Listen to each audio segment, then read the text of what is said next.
जय हिंद स्टूडेंट्स।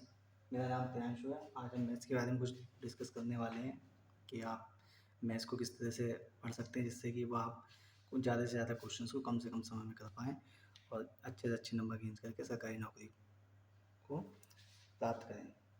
मेरे बारे में आप बात बाद में होती रहेगी और धीरे धीरे आप मुझसे जुड़े रहेंगे तो और भी मेरे बारे में जान पाएंगे। तो हम आते हैं सीधे मुद्दे पर। तो मुद्दा ये है कि मैथ्स हमको हार्ड क्यों लगता है। क्या फ़ॉर्मूले उसमें ज़्यादा होते हैं, लंबे लंबे फ़ॉर्मूले होते हैं, उन्हें याद करने में दिक्कत होती है, या किसी ने उसे बता रखा है कि बहुत हार्ड होता है, इसे नहीं करना चाहिए। जब तक आप उसमें हाथ नहीं डालो पता कैसे लगेगा कि वो हार्ड है।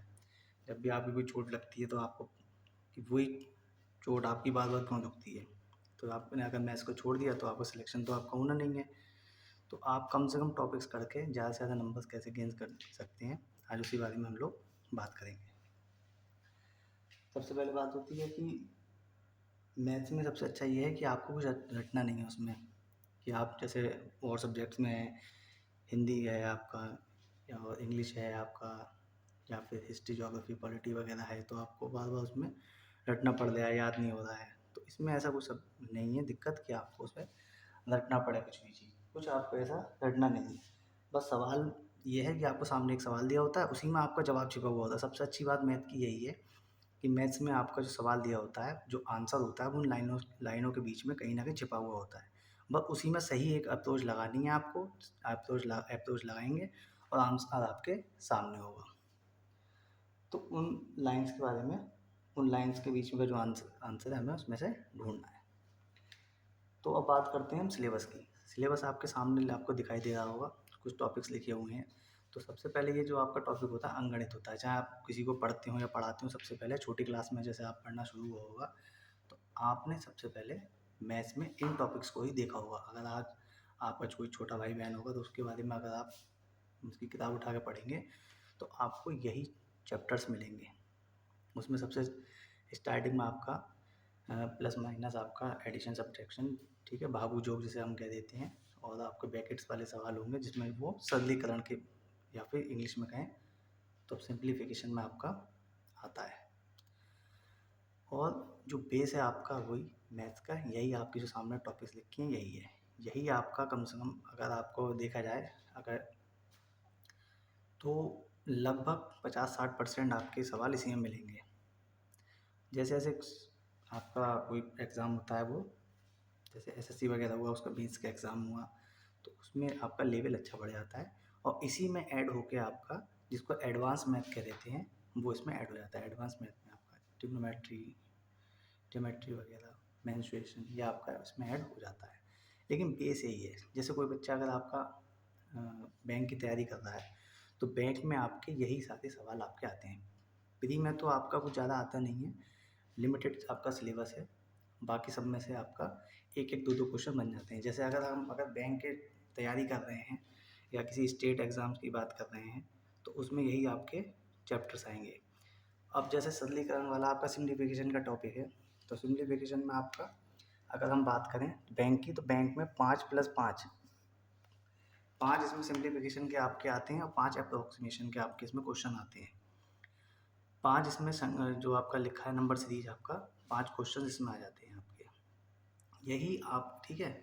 और फिर ये जो मेन टॉपिक चैप्टर्स हैं आपके, चाहे आपका 1, 2, 3, 4, 5 और 1, 6, जिसने इन 6 चैप्टर्स पे कमांड कर ली वो कभी भी मैथ्स में मात नहीं खा सकता, कभी भी मात नहीं खाएगा।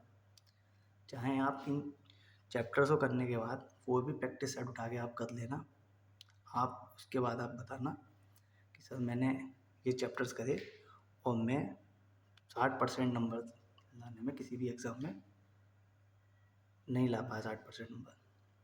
क्योंकि जिस बंदे ने ये 5 चैप्टर कर लिए, 1, 2, 3, 4, 5 और 1, 6 चैप्टर, 6 चैप्टर जिसने ये कर लिए वो DI कर लेगा। और आंकड़े पर्याप्तता यानी कि डाटा इंटरप्रिटेशन और आंकड़े पर्याप्तता, डाटा इनसफिशिएंसी, ये भी कर लेगा। बैंक पीओ के एग्ज़ाम में आपने ये अगर चैप्टर कर लिया सिम्प्लीफिकेशन वगैरह तो DI लगभग 20 से 25 नंबर की आती है बैंक पीओ में। प्री की बात कर रहा हूँ मैं, मेंस में और बढ़ जाता है ये क्राइटेरिया आपका। तो इन जब आपको पता है कि ये चैप्टर्स और ये चैप्टर्स मिलके आपको हार्ड लगता है मैथ, आपको पास कराने की जगह अच्छे नंबर्स गेन करा देगा, तो आप ये एक एक नंबर के क्वेश्चन क्यों करोगे? एक नंबर का ये आ रहा है, एक नंबर का ये आ रहा है, एक नंबर का ये आ रहा है, कोई आ रहा है कोई नहीं आ रहा है, एक क्वेश्चन आ रहा है एक नहीं आ रहा है। बैंक में जैसे क्लर्क का है पेपर है, पीओ का पेपर भी है, तो ये इनइक्वलिटी के 5 क्वेश्चंस भी और आ जाते हैं। तो बाकी हमें फालतू के क्वेश्चन चैप्टर्स करने की क्या ज़रूरत है? तो आज का टाइम ये है, सिलेबस पूरा करने से मतलब नहीं है, स्मार्ट आप कैसे पढ़ेंगे, जिसे स्मार्ट कहते हैं। स्मार्ट तो शक्ल से स्मार्ट नहीं होते हैं, दिमाग से स्मार्ट होते हैं, कि आप कम समय में ज़्यादा से ज़्यादा क्वेश्चंस करके अपना सिलेक्शन कैसे लें। टॉपर नहीं बनना है आपको, सिलेक्शन लेना है। खर्चा लायक पढ़ें, सिलेक्शन लें और एक अच्छी लाइफस्टाइल अपना जिए। और आपको अगर टॉपर बनना है तो भाई ये भी सारे चैप्टर्स करिए, सारे चैप्टर्स करिए, लगे रहिए इसमें। फिर इनको करने के चक्कर में दूसरे जो आपका सेक्शन है, जीएस वगैरह हुआ, रीजनिंग हुआ, तो सारा करने के चक्कर में दूसरा हो जाएगा आपका। तो इसलिए कम से कम समय में ज़्यादा से ज़्यादा क्वेश्चंस करें आप, जिससे कि आपका एक सीट सुनिश्चित कर पाएँ अपनी। तो धीरे धीरे आप मुझसे जैसे जैसे मेरा लेक्चर आप सुनते रहेंगे, लेक्चर नहीं करूँगा, कहूँगा मैं इसे, मेरे साथ जुड़े रहेंगे, तो आपकी चीज़ें धीरे धीरे क्लियर हो जाएंगी। आने वाले समय में मैं आपको ये भी बताऊँगा कि आप आने वाले वीडियोज़ में देखेंगे कि आपका सिलेक्शन क्यों नहीं हो पा रहा है, क्यों आप 2 नंबर 4 नंबर 5 नंबर से रह जा रहे हैं। बार बार आप एग्ज़ाम देते हैं, फाइनल कट ऑफ में नहीं हो पाते हैं, सिलेक्शन नहीं हो पाता है आपका, क्यों इंटरव्यू में आप फेल हो जाते हैं। तो इंटरव्यू का इतना बड़ा इशू नहीं होता, जैसे बैंक पी वगैरह या एसएससी में अगर इंटरव्यू है आपका, तो उसमें आपका कोई बड़ा इशू इंटरव्यू का नहीं होता है। लेकिन आपने अगर रिटन एग्जाम्स में अच्छे नंबर्स गेन कर रखे हैं तो इंटरव्यू इतना इफेक्ट आप पर नहीं डालेगा।